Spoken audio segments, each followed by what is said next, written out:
Oh, bonjour Internet, comment va? Abonnez-vous, likez, partagez, tout ça, habitude.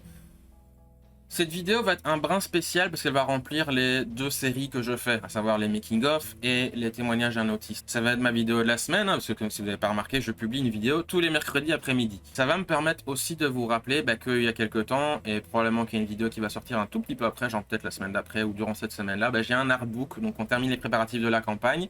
Ça va être sur Kickstarter au lieu de Ulule et le livre sera en anglais. Et Kickstarter, c'est mieux pour les trucs en anglais. Cet artbook, c'est la culmination de 5 ans de travail sur mon univers, enfin plus techniquement, mais bon, restons à 5. 5 ans où j'ai écrit les 4 romans et j'avais fait la promesse d'un artbook et j'ai fait cet artbook. J'écris aussi une petite histoire sur les réseaux sociaux, en fait j'essaye d'en avoir une. Il y en a une qui a terminé sous mon, je pense qu'elle est finie, et je termine une seconde histoire où je suis un peu plus de la moitié, devrait voir le jour cette fin d'année, donc voilà, je publie des trucs gratuits si vous n'avez pas les moyens ou pas envie de acheter mes produits. Pour moi, cet artbook est super important parce qu'il représente, c'est un symbole en fait de mon travail, et c'est la conclusion du premier grand narratif qu'il y a dans mes romans avant qu'on aille vers la suite. Et je voulais que cet artbook, ça fasse la promesse que j'ai faite forcément, mais aussi voilà, une espèce d'étape pour vraiment marquer le coup, dire voilà, on va aller vers autre chose maintenant, mais c'est quand même pas rien, donc je voulais faire l'artbook. Vous aurez donc toutes les bestioles de l'univers, les créatures, les monstres, des descriptions, des détails, des anecdotes sur l'univers. C'est un bestiaire, il y a toutes les bestioles et c'est un gros travail, beaucoup plus que les romans en fait. Je suis très fier et très anxieux de vous présenter ça, parce qu'encore une fois, ce sera super important, mais c'est aussi très cher. Donc voilà, si ce projet vous intéresse, si vous avez envie de vous offrir un magnifique livre de 80 pages avec plein de bestioles, de monstres et de dessins partout, c'est l'occasion. Maintenant, au-delà de cette promotion, parce que c'est un peu l'auto-promo là ce que je fais, on va parler de l'écriture et de l'autisme. Et c'était important que je parlais de cet artbook parce que c'est la couronation, on dit en anglais coronation, mais c'est super important en fait pour moi, l'écriture, mon univers. Enfin, c'est l'opportunité de ma vie de faire quelque chose que j'aime, quelque chose qui me passionne, quelque chose que mon cœur parle dedans en fait, et je m'amuse et c'est toute ma vie en fait, c'est toute ma vie, ou en tout cas potentiellement toute ma vie de tout ça. C'est pas juste mon univers, c'est pas juste le royaume démoniaque, je veux être écrivain, je veux faire un truc artistique, je veux, voilà, tout ça, c'est l'écriture, c'est important, c'est capital, et je reviens sur la vidéo sur l'école, c'est que déjà voilà, l'école, je me faisais chier, c'était l'horreur, et c'est là que j'ai écrit pour la première fois, parce que je me faisais chier. Et quand j'étais gamin, je me faisais tabasser dès la maternelle, que ce soit par les profs ou les élèves.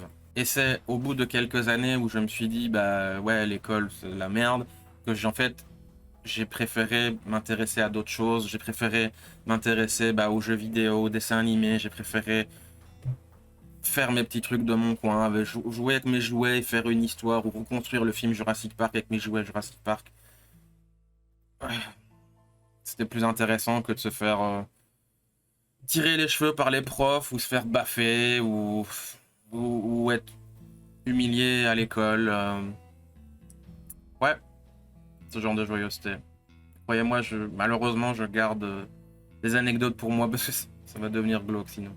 Donc voilà, aux alentours de 9-10 ans, j'ai commencé à écrire un peu pour échapper à tout ça. Et puis j'ai continué.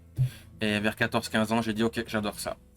Donc j'ai écrit plein de trucs, mais c'est le principe d'écrire qui me plaisait. J'adore ça. J'avais les trucs que je préférais écrire forcément, mais c'est...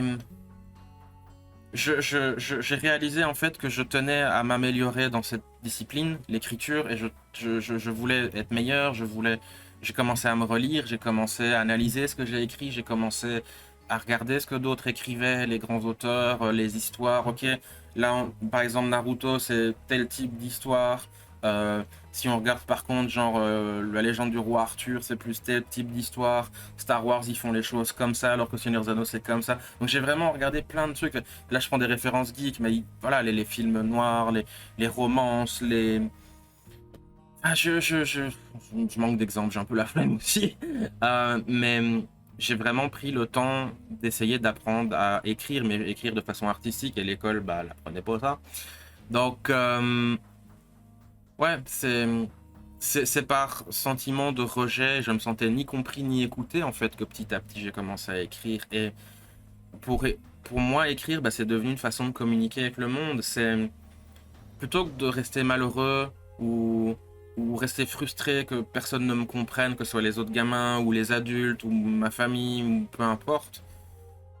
Je m'exprimais à travers mes écrits et rien que ça, ben, je me sentais déjà libéré de certaines choses.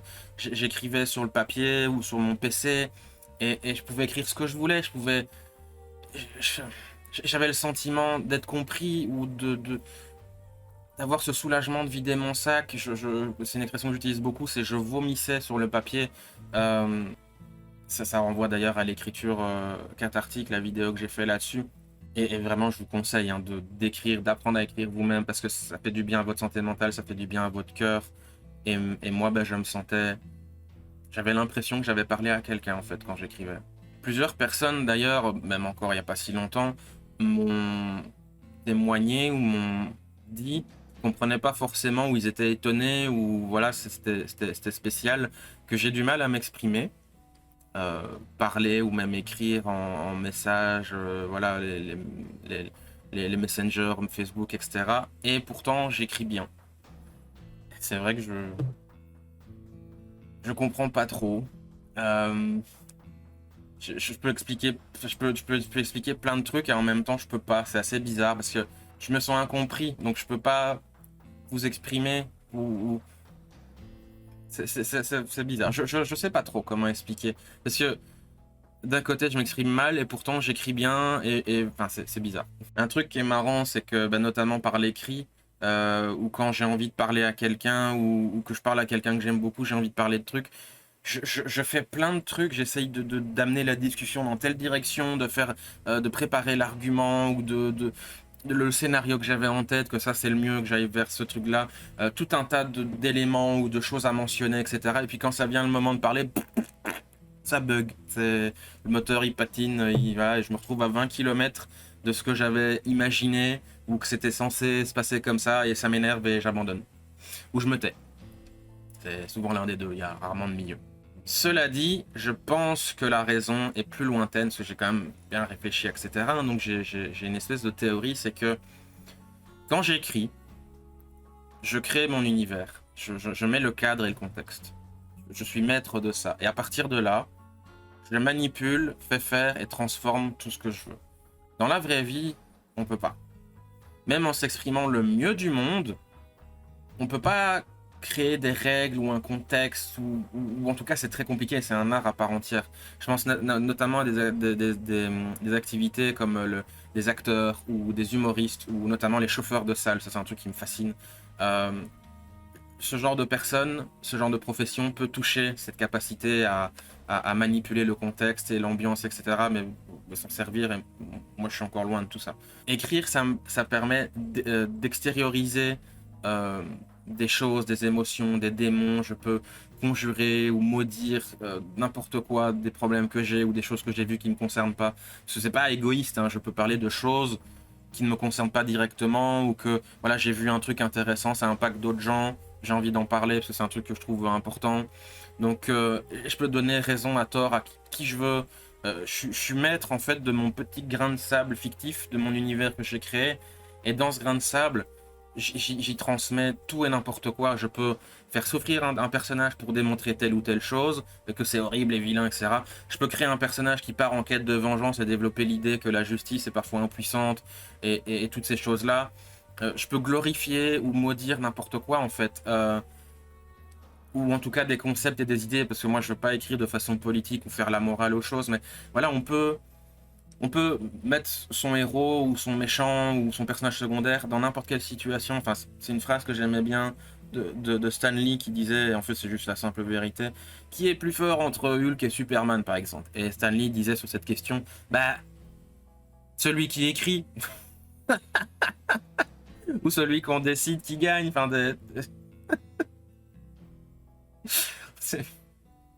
je trouve ça tellement bien. Who would win in a fight if Galactus fought the Hulk? Or if Thor fought Iron Man? And there's one answer to all of that. It's so simple. Anyone should know this. The person who'd win in a fight is the person that the scriptwriter wants to win. Et on peut aborder n'importe quelle thématique, n'importe quel truc, qu'on adhère ou pas. Encore une fois, c'est pas une question de politique et de dire ah, je veux que le monde soit, la réalité, le monde réel soit comme ça, donc je vais écrire un bouquin où ça se passe comme ça parce que en fait j'ai envie que le monde devienne comme ça. Non, c'est pas ça. C'est complètement à côté de la plaque si on écrit comme ça. Il manque quelque chose. C'est pas ça écrire, c'est pas ça être écrivain. Et on peut... Quand d'autres lisent, ça plaît à certains et pas à d'autres évidemment, mais au moins ceux qui arrivent à se prendre au jeu et à comprendre ce que tu as essayé de créer, c'est cool parce que je sais que potentiellement j'aurais jamais pu le faire dans la réalité. Je suis obligé de le faire dans un dialogue d'histoire, dans un poème, dans une scène, dans la description que je fais d'un lieu. C'est comme si j'étais incapable ou maudit et destiné à ne pas pouvoir m'exprimer dans la vie réelle et que j'arrive à le faire de façon satisfaisante pour moi, uniquement dans mes écrits. Je pense que le problème le plus compliqué de l'autisme, c'est la communication, enfin, pour moi, parce que j'ai vraiment l'impression, et il y a des photos comme ça qui démontrent très bien la chose, on est dans une espèce de bulle de verre, un truc transparent qu'on peut voir à travers, qui déforme les réalités et les contours du monde, parce que même si c'est transparent, c'est un peu genre déformé, c'est un peu opaque ou voilà ce genre de choses.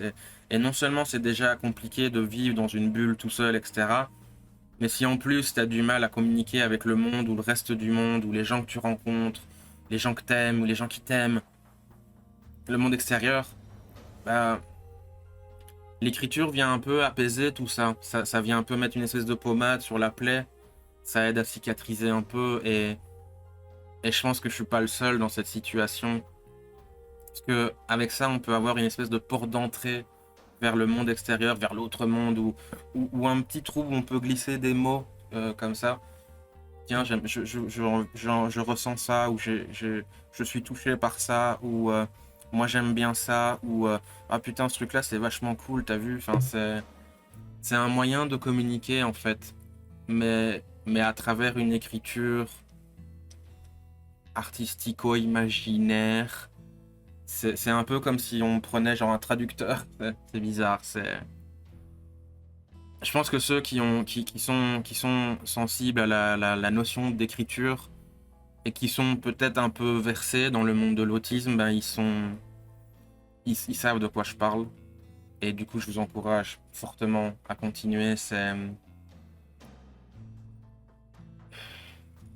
Pour moi,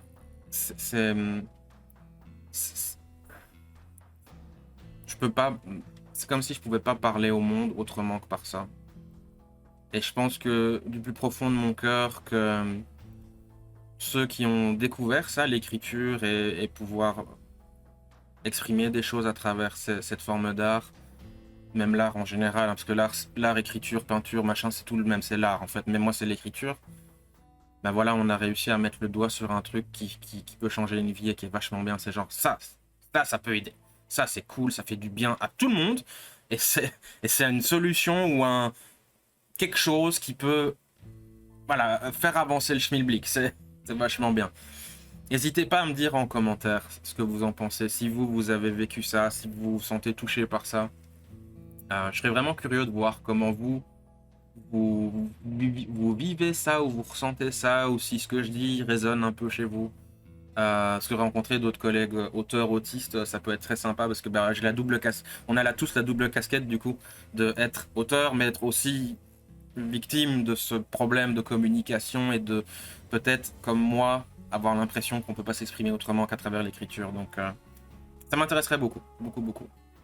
Bref, au plaisir Internet, je pense que j'ai conclu la chose et merci de vous intéresser à ce que je fais et à ce que j'écris et ça fait du bien.